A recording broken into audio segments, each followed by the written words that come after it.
If it went to BEL, what It is not BEL or ECL. It is the flaw in the machines. It is the flaw in the machines.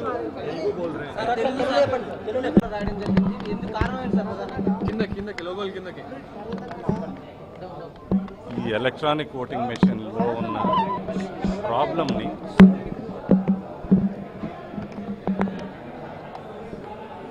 నిన్న జరిగిన election కమిషన్లో జరిగిన సమావేశంలో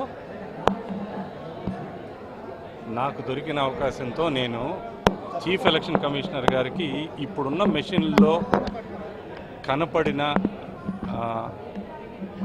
డిఫెక్ట్ని నేను చూపించడం జరిగింది, అంటే చెప్పడం జరిగింది.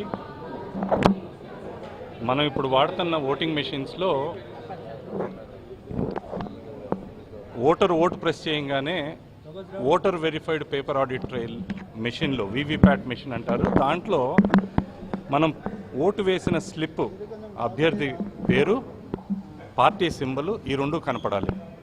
అది ప్రింట్ అవుతా వచ్చి కనపడి అదొక చిన్న అద్దం కింద చూపిస్తారు. అది వన్ వే సీ త్రూ, ఎప్పుడు డార్క్గా ఉంటుంది. మనం ఓటు ప్రెస్ చేసిన తర్వాత లైట్ వెలిగి పేపర్ మెల్లగా స్లైడ్ అయ్యి మొత్తం ప్రింట్ అయిపోయిన తర్వాత 7 సెకండ్ల పాటు లెక్కబెట్టుకునే 7 సెకండ్ల పాటు కనపడి తర్వాత కట్ అయ్యి లోపల పడాలి. 10వ తారీఖు నాడు ఎవరో డెమాన్స్ట్రేషన్స్ చేస్తా ఒక వీడియో వైరల్ అయింది సోషల్ మీడియాలో. దాంట్లో నేను చూసింది ఏంటంటే, ఇది ఈ స్లిప్ అనేది ఇలా జారుతా వచ్చి కనపడి కట్ అయ్యి 7 సెకండ్లు నిలబడి కట్ అయ్యి పడే బదులు 3 సెకండ్ల పాటు మాత్రం, అది కూడా ఏంటంటే ఒకసారి లైట్ వెలిగిస్తే అద్దం వెనకాల కనపడినట్టు ఒక సింబలు, పేరు, అంటే ఎవరికి నొక్కితే వాళ్ళది. 3 సెకండ్ల తర్వాత మళ్ళీ డార్క్నెస్, అంటే ఏమీ కనపడకుండా చీకటిగా అయిపోతుంది. ఇది దాంట్లో రాసిన కోడ్ కాదు. కోడ్ 7 సెకండ్లు రాస్తే 7 సెకండ్లు మాత్రమే చూపించాలి. 3 సెకండ్లు చూపిస్తుంది అంటే ఈ మిషన్లో కోడ్ మార్చన్నా ఉండాలి. అది ఎలక్షన్ కమిషనే మెయింటెనెన్స్లో భాగంగానో ఇంకో భాగంగానో మార్చారో, మారిస్తే వాళ్ళు చెప్పాలి.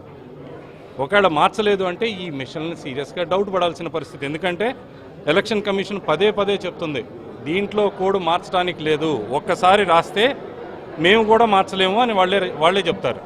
అలాంటప్పుడు 7 సెకండ్ల కోడ్ 3 సెకండ్లకి ఎట్లా మారింది అని చెప్పి అడగటం జరిగింది. ప్రధాన ఎన్నికల కమిషనర్ మాతో అన్నది ఏంటంటే 4 గంటలకు రండి, ఇది ఒక టెక్నికల్ సబ్జెక్ట్ కాబట్టి 4 గంటలకు రండి. 4 గంటలకి మా చైర్మన్ ఉన్నారు ప్రొఫెసర్ సహానీ గారు, ఆయన ఉంటారు. ఆయనకి చెప్తే ఆయన మిమ్మల్ని కన్విన్స్ చేసేటట్టు ఎక్స్ప్లెయిన్ చేస్తారు, ఏమీ కాలేదు, అన్నీ మంచిగా బాగానే ఉన్నాయి అన్నారు. 4 నేను ఎంపీ రామ్మోహన్ నాయుడు గారు ఇద్దరం వెళ్ళాం.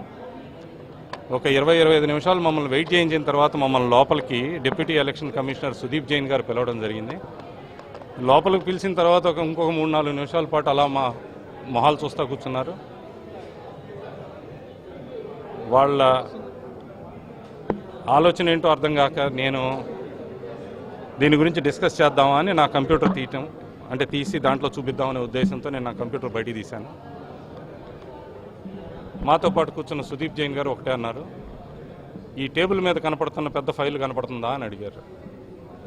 దాని ఇంకా చూశాను, ఇది మీ కేసుకు సంబంధించిన ఫైలు అన్నారు.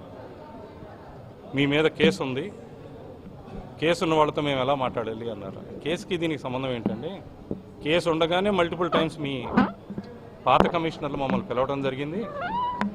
Voter verified paper audit trial యొక్క ఫస్ట్ ఫీల్డ్ ట్రయల్కి నన్ను పిలవడం జరిగింది. లేదు మేము మాత్రం మీతో డిస్కస్ చేయదలుచుకోలేదు అన్నారు. నా పక్కనున్న రామ్మోహన్ గారు ఇమీడియట్గా, నేను ఇంజనీర్ని, నాకు చెప్పండి పోనీ, ఆయన వద్దు, ఆయన మాట్లాడరాను. మేము మళ్ళీ పిలుస్తాం మిమ్మల్ని. ఎప్పుడు పిలుస్తారు అని అడిగారు రామ్మోహన్ నాయుడు గారు. రేపు కావాలన్నా పిలుస్తామన్నారు కమిషనర్లు. ఎమ్మటే ప్రొఫెసర్ సహానీ గారు, నాకు పని ఉంది, రేపు నేను కలవను అన్నారు. అంటే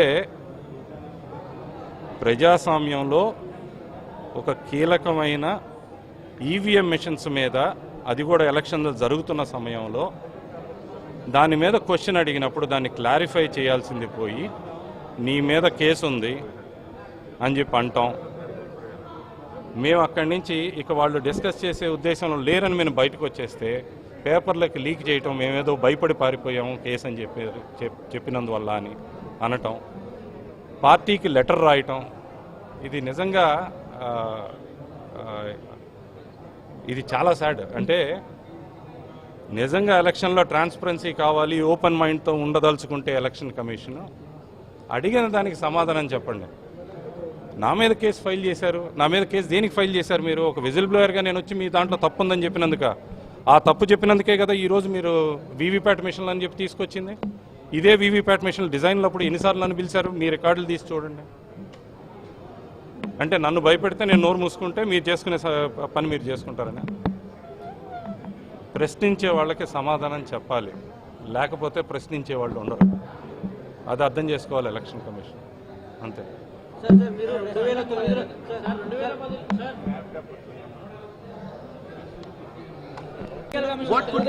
I will not be able to answer. I will not be able to answer. Why don't you? See, I am writing a blog. Listen to me, guys. I am writing a blog. I am going to come back and we will address it. We will address it perfectly. I'm not going to run away.